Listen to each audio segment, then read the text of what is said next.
Viewers welcome back in our program जी। Doctor साहब साडी अगली ईमेल आई है बलविंदर सिंह जी दी। ਇਹ ਲਿਖਦੇ ਹਨ ਸਤਿਕਾਰਯੋਗ ਡਾਕਟਰ ਸਾਹਿਬ ਅਤੇ ਭੈਣ ਨੀਲਮ ਕੌਰ ਜੀ, ਸਤਿ ਸ਼੍ਰੀ ਅਕਾਲ। ਸਤਿ ਸ਼੍ਰੀ ਅਕਾਲ ਡਾਕਟਰ ਸਾਹਿਬ, ਮੈਂ ਬੜਾ ਸੋਚ ਕੇ ਇੱਕ ਕੁਐਸਚਨ ਪੁੱਛਣਾ ਚਾਹੁੰਦਾ ਹਾਂ।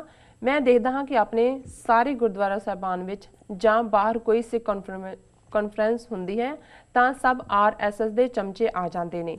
ਸਾਰੀ ਦੁਨੀਆ, ਸਾਰਾ ਪੰਜਾਬੀ ਭਾਈਚਾਰਾ ਆ ਜਾਂਦਾ ਹੈ। ਇਹਨਾਂ ਸਭ ਬਾਰੇ ਕਿ ਇਹਨਾਂ ਨੇ ਪੰਜਾਬੀਅਤ ਤੇ ਸਿੱਖੀ ਦਾ ਬਹੁਤ ਵੱਡਾ ਘਾਣ ਕੀਤਾ ਹੈ।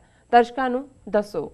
ਇਹ ਕਦੇ ਵੀ ਸਿੱਖਾਂ ਦੇ ਹਮਾਇਤੀ ਨਹੀਂ ਹੋ ਸਕਦੇ, ਪਰ ਮੈਨੂੰ ਉਦੋਂ ਬੜਾ ਦੁੱਖ ਹੁੰਦਾ ਹੈ ਜਦੋਂ ਇਹ ਲੋਕ ਉਹਨਾਂ ਗੱਦਾਰਾਂ ਨੂੰ ਸਰੋਪੇ ਦੇ ਕੇ ਸਨਮਾਨਿਤ ਕਰਦੇ ਹਨ। ਕਿਉਂ ਕੀਤਾ ਜਾਂਦਾ ਹੈ ਇੱਦਾਂ? ਕੋਈ ਪੋਲਿਟਿਕਸ ਕੀਤੀ ਜਾਂਦੀ ਹੈ ਜਾਂ ਫਿਰ ਅਸੀਂ ਹੀ ਦਿਖਾਵਾ ਕਰਦੇ ਹਾਂ? ਤੁਹਾਨੂੰ ਸਭ ਲੋਕ ਸੁਣਦੇ ਹਨ ਬਹੁਤ ਰਿਸਪੈਕਟ ਨਾਲ। ਇਹ ਗੱਲ ਸਭ ਨੂੰ ਸਮਝਾਓ ਡਾਕਟਰ ਸਾਹਿਬ ਕਿ ਅਸਲ ਵਿੱਚ ਕੀ ਗੱਲ ਹੈ ਸਾਰੀ, ਕਿਉਂਕਿ ਇੱਦਾਂ ਇਹਨਾਂ ਜਥੇਦਾਰਾਂ ਨੂੰ ਸਰੋਪੇ ਦੇਣ ਨਾਲ ਲੋਕਾਂ ਦੇ ਦਿਲਾਂ ਵਿੱਚ ਬਹੁਤ ਸਵਾਲ ਪੈਦਾ ਹੁੰਦੇ ਆ। ਵਾਹਿਗੁਰੂ ਜੀ ਕਾ ਖਾਲਸਾ, ਵਾਹਿਗੁਰੂ ਜੀ ਕੀ ਫਤਿਹ। ਜੀ ਡਾਕਟਰ ਸਾਹਿਬ।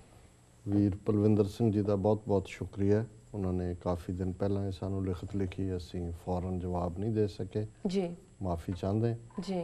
ਉਹਨਾਂ ਨੇ ਗੁਰਦੁਆਰਾ ਸਾਹਿਬਾਨ ਦੇ ਹਵਾਲੇ ਨਾਲ ਲਿਖਿਆ ਵੀ ਕਿਵੇਂ ਜਿਹੜੇ ਲੋਕ RSS ਨਾਲ ਸੰਬੰਧਿਤ ਨੇ, ਜਾਂ ਅੱਜ ਤਾਂ ਜੇ ਈਵਨ ਬਾਦਲ ਅਕਾਲੀ ਦਲ ਦੀ ਗੱਲ ਵੀ ਕਰੀਏ, ਹੁਣ ਕੁਛ ਜਿਹੜੇ ਸਿਗਨਲ ਮਿਲ ਰਹੇ ਨੇ, ਬੇਸ਼ੱਕ ਪਿੱਛੇ ਇਹਨਾਂ ਦੀ ਖਿਚਾਅ ਵੀ ਰਿਹਾ। ਅਮਿਤ ਸ਼ਾਹ ਨੇ ਜਿਹੜੀ 22 ਜਨਵਰੀ ਦੀ ਰੈਲੀ ਸੀ ਉਹਦੀ ਅੰਮ੍ਰਿਤਸਰ 'ਚੋਂ ਕੈਂਸਲ ਕਰ ਦਿੱਤੀ ਹੈ, ਕਿਉਂਕਿ ਜਿਹੜਾ BJP ਨੇ ਪੂਰਾ ਇੱਕ ਮੁਹਿੰਮ ਸ਼ੁਰੂ ਕਰਨੀ ਸੀ ਡਰੱਗਸ ਦੇ ਖਿਲਾਫ। ਸੋ ਮੈਨੂੰ ਹਾਲਾਂਕਿ ਕਿਹਾ ਤਾਂ ਉਹਨਾਂ ਵੱਲੋਂ ਇਹ ਗਿਆ ਜੀ ਦਿੱਲੀ ਅਸੈਂਬਲੀ ਚੋਣਾਂ ਆ ਗਈਆਂ ਇਸ ਲਈ, ਪਰ ਮੈਨੂੰ ਇਹ ਲੱਗਦਾ ਕਿ ਵੀ ਅੰਦਰ ਖਾਤੇ ਕੋਈ ਨਾ ਕੋਈ ਇਹਨਾਂ ਦਾ ਸਮਝੌਤਾ ਨੇੜੇ ਤੇੜੇ ਕੋਈ ਵੱਲ ਜਾ ਰਹੇ ਨੇ ਔਰ ਇਹ ਬਿਟਰਨੈਸ ਨਹੀਂ ਪੈਦਾ ਕਰਨਾ ਚਾਹੁੰਦੇ।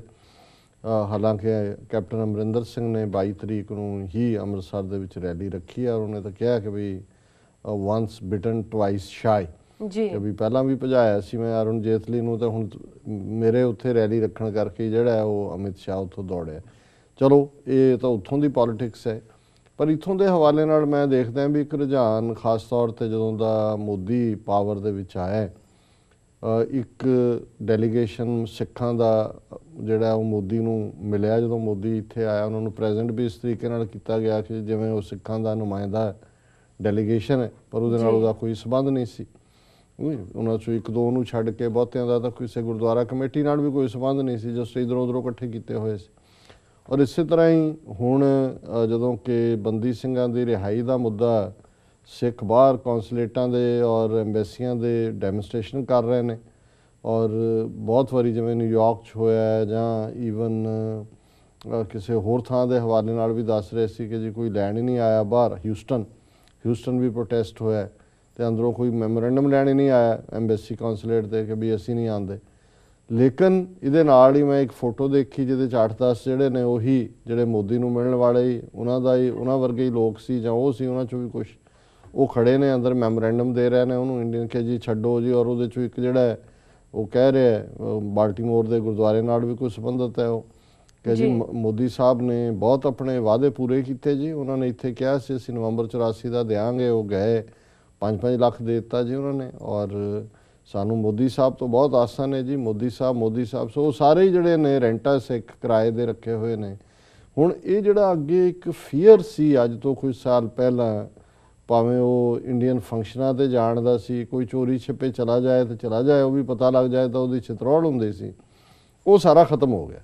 ਹੁਣ ਇਸ ਕਿਸਮ ਦੇ ਲੋਕ ਜਿਹੜੇ ਨੇ, ਔਰ ਇਹਦੇ 'ਚ ਕਾਫੀ ਵੱਡਾ ਰੋਲ ਇਹ ਬਾਦਲ ਦਲੀਆਂ ਦਾ ਹੀ ਹੈ, ਕਿਉਂਕਿ ਇਹਨਾਂ ਨੇ ਅਲਾਇੰਸ ਤਾਂ ਕੀਤਾ ਹੋਇਆ ਸੀ BJP ਨਾਲ। ਜਦੋਂ ਇਹਨਾਂ ਨੇ ਬਾਹਰਲੇ ਥਾਵਾਂ ਦੇ ਉੱਤੇ ਵੀ ਜਿਹੜਾ BJP ਨਾਲ ਕੋਈ ਸੰਬੰਧਿਤ ਹੈ ਉਹਨੂੰ ਗੁਰਦੁਆਰੇ ਸੱਦ ਲਿਆ ਜਾਂ ਮੈਨੇਜਮੈਂਟ ਲਈ ਤਾਂ ਹੁੰਦਾ ਹੈ, ਉਹਨਾਂ ਨੇ ਤਾਂ ਫੋਟੋ ਲਵਾਉਣੀ ਹੁੰਦੀ ਹੈ ਜੀ। ਉਹ ਕਾਲਾ ਚੋਰ ਆ ਜਾਏ, ਚਿੱਟਾ ਸਾਧ ਆ ਜਾਏ, ਉਹਨਾਂ ਨੂੰ ਫਰਕ ਨਹੀਂ ਪੈਂਦਾ, ਉਹਨਾਂ ਨੇ ਖਲੋ ਕੇ ਫੋਟੋ ਲਵਾਉਣੀ ਹੈ। ਸੋ ਇਹ ਜਿਹੜਾ ਰੁਝਾਨ ਹੈ, ਜਿਹੜੀ ਗੱਲ ਵੱਲ ਉਹਨਾਂ ਨੇ ਇਸ਼ਾਰਾ ਕੀਤਾ ਵੀਰ ਪਲਵਿੰਦਰ ਸਿੰਘ ਹੋਰਾਂ ਨੇ, ਕਿ ਵੀ ਅਲਟੀਮੇਟਲੀ ਜੇ ਤੁਹਾਨੂੰ ਕੌਮ ਨੂੰ ਪੰਥ ਦੇ ਸਰਦਾਰ ਔਰ ਪੰਥ ਦੇ ਗਦਾਰ ਦੇ ਵਿੱਚ ਫਰਕ ਹੀ ਨਹੀਂ ਪਤਾ ਹੈ, ਔਰ RSS ਔਰ ਜਿਸ ਤਰੀਕੇ ਨਾਲ ਹੁਣ ਗੱਲ ਇਕੱਲੇ ਗੁਰਦੁਆਰਿਆਂ 'ਚ ਸਿਰਪਾਓ ਦੇਣ ਤੱਕ ਦੀ ਨਹੀਂ ਹੈ, ਜਿਹੜਾ ਹੁਣ ਵਾਕਿਆ ਪਿੱਛੇ ਰਾਜਨਾਥ ਸਿੰਘ ਨੂੰ ਮਿਲਣ ਦੇ ਲਈ ਜੇ ਜਥੇਦਾਰ ਕੇਸਗੜ੍ਹ ਸਾਹਿਬ ਗਿਆਨੀ ਮੱਲ ਸਿੰਘ, ਦਰਬਾਰ ਸਾਹਿਬ ਦੇ ਹੈੱਡ ਗ੍ਰੰਥੀ ਗਿਆਨੀ ਜਗਤਾਰ ਸਿੰਘ ਰਾਸ਼ਟਰੀ ਸਿੱਖ ਸੰਗਤ ਦੇ ਡੈਲੀਗੇਸ਼ਨ ਦੇ ਨਾਲ ਜਾਂਦੇ ਨੇ, ਜਿਹਦੇ 'ਚ ਅਵਤਾਰ ਸਿੰਘ ਸ਼ਾਸਤਰੀ, ਗੁਰਚਰਨ ਸਿੰਘ ਗਿੱਲ ਔਰ 2 ਉਹਨਾਂ ਦੇ ਹੋਰ ਅਹੁਦੇਦਾਰ, ਅਖੌਤੀ ਸੰਤ ਸਮਾਜ ਵੀ ਨਾਲ ਜਾਂਦਾ ਹੈ ਜੀ। ਤੇ ਫਿਰ ਕੀ ਰਹਿ ਗਿਆ? ਫਿਰ ਤਾਂ ਜੇ ਅੱਜ ਜਥੇਦਾਰਾਂ ਦਾ ਲੈਵਲ ਇਸ ਲੈਵਲ ਤੇ ਜਾ ਕੇ ਖੜੇ ਹੋ ਗਏ, ਸੋ ਮੇਰਾ ਖਿਆਲ ਹੈ ਔਰ ਜਿਸ ਤਰੀਕੇ ਨਾਲ ਹੁਣ ਪੰਜਾਬ ਦੇ ਵਿੱਚ ਸਿੱਖਾਂ ਵੱਲੋਂ ਬੀਜੇਪੀ ਜੁਆਇਨ ਕਰਨ ਦੀ ਦੌੜ ਲੱਗੀ ਹੋਈ ਹੈ, ਜਗਮੀਤ ਬਰਾੜ ਜਿਹੜਾ ਬੜੇ ਮਾਣ ਨਾਲ ਕਹਿੰਦਾ ਹੁੰਦਾ ਸੀ ਜੀ ਮੇਰੀ ਤਾਂ ਬਾਂਹ ਦੇ ਉੱਤੇ ਖਾਲਿਸਤਾਨ ਲਿਖਿਆ ਹੋਇਆ ਹੈ, ਮੇਰਾ ਪਿਓ ਗੁਰਮੀਤ ਸਿੰਘ ਜਿਹੜਾ ਉਹ ਫਾਊਂਡਰ ਸੀ ਸਿੱਖ ਸਟੂਡੈਂਟ ਫੈਡਰੇਸ਼ਨ ਦਾ ਜੀ, ਤੇ ਉਹ ਸਾਰੇ ਲੋਕ ਹੁਣ ਉਹ ਕਹਿ ਰਿਹਾ ਜੀ ਜੋ ਮੋਦੀ ਨੇ ਕੀਤਾ 6 ਮਹੀਨੇ 'ਚ, ਉਹ 47 ਤੋਂ ਬਾਅਦ ਕੋਈ ਪ੍ਰਾਈਮ ਮਿਨਿਸਟਰ, ਦੇਖੋ ਕਿਸ ਕਿਸਮ ਦੇ ਘਟੀਆ ਲੋਕ ਨੇ। 35 ਸਾਲ ਤੋਂ ਝੂਠਾ ਖਾਂਦਾ ਰਿਹਾ ਕਾਂਗਰਸ ਦੇ ਵਿੱਚ ਬਹਿ ਕੇ, ਉਹਨਾਂ ਦਾ ਜੂਨ 84 ਦੇ ਹਮਲੇ ਵੇਲੇ ਵੀ ਤੂੰ ਕਾਂਗਰਸ ਨਹੀਂ ਛੱਡੀ, ਇੰਨੀ ਤੇਰੀ ਕੌਨਸ਼ੀਅੰਸ ਹੈ ਜਾਂ ਇੰਨੀ ਤੇਰੀ ਜ਼ਮੀਰ ਹੈ। ਹੁਣ ਕਹਿੰਦਾ ਜੋ ਮੋਦੀ ਨੇ ਇਹਨਾਂ 6-7 ਮਹੀਨੇ 'ਚ ਕੀਤਾ 47 ਤੋਂ ਬਾਅਦ ਕੋਈ ਪ੍ਰਾਈਮ ਮਿਨਿਸਟਰ ਨਹੀਂ ਕਰ ਸਕਿਆ। ਹੁਣ ਉਹ ਬੀਜੇਪੀ 'ਚ ਜਾਣ ਨੂੰ ਤਿਆਰ ਹੈਗਾ, ਹੋਰ ਵੀ ਇਸ ਕਿਸਮ ਦੇ ਲੋਕ ਨੇ ਜੀ। ਸੋ ਮੈਂ ਸਮਝਦਾ ਵੀ ਇਹ ਤਾਂ ਲੋਕਲ ਪ੍ਰੈਸ਼ਰ ਹੀ ਐਗਜ਼ਰਟ ਕੀਤਾ ਜਾ ਸਕਦਾ ਹੈ, ਜਿੱਥੇ ਗੁਰਦੁਆਰਾ ਪ੍ਰਬੰਧਕ ਕਮੇਟੀਆਂ ਤਾਂ ਉਹ ਤਾਂ ਪ੍ਰੈਸ਼ਰ ਤੇ ਆਉਣਗੀਆਂ, ਜੋ ਵੀ ਉਹਨਾਂ ਨੂੰ ਕਹੇਗਾ ਲੈ ਕੇ ਆਏਗਾ,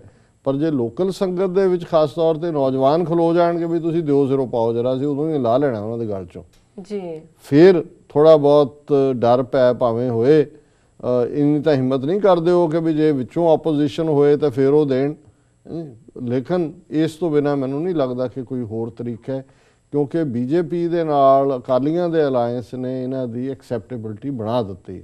ਇੱਕ ਵਾਰੀ ਕਿੱਥੇ ਉਹ ਲਾਈਨ ਸੀ ਕਿ ਕੋਈ ਸੋਚ ਵੀ ਨਹੀਂ ਸੀ ਸਕਦਾ ਕਿ ਵੀ ਬੀਜੇਪੀ ਦੇ ਵਿੱਚ ਕੋਈ ਸਿੱਖ ਜੁਆਇਨ ਕਰੇਗਾ ਜੀ, ਔਰ ਅੱਜ ਲਾਈਨ ਲੱਗੀ ਹੋਈ ਹੈ ਉਹਨਾਂ ਦੀ ਕਿ ਵੀ ਉਹਨਾਂ ਨੂੰ ਤੁਸੀਂ ਅਹੁਦਾ ਪ੍ਰੋਮਿਸ ਕਰੋ।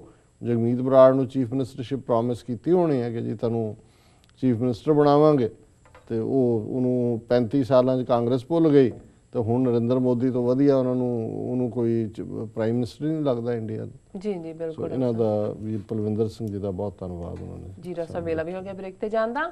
ਵੀਅਰਸ ਤੁਸੀਂ ਇਸ ਤਰ੍ਹਾਂ ਬਣੇ ਰਹੋ, ਮਿਲਦੇ ਹਾਂ ਆਫਟਰ ਦਿਸ ਸ਼ਾਰਟ ਬ੍ਰੇਕ।